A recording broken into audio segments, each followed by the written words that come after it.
Despite making improvements over the last few weeks in the fight against the coronavirus, sadly, Bexar County has reached a new grim milestone in deaths, surpassing the 800 mark.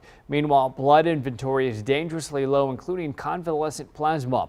Eyewitness News reporter Zach Briggs joins us live now with the very latest. Zach.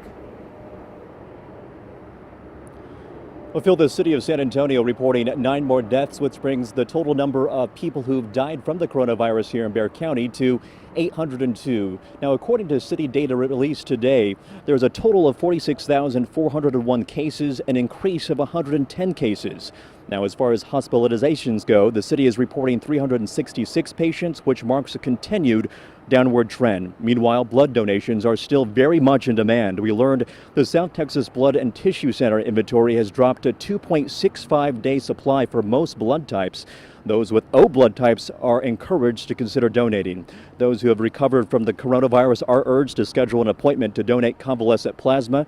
There were 30 donors today, but the Blood and Tissue Center ideally needs 75 donors each day. And those interested in donating blood or convalescent plasma can do so by scheduling an appointment online at southtexasblood.org. For now, we're live on the northwest side. I'm Zach Briggs, KENS 5 Eyewitness News.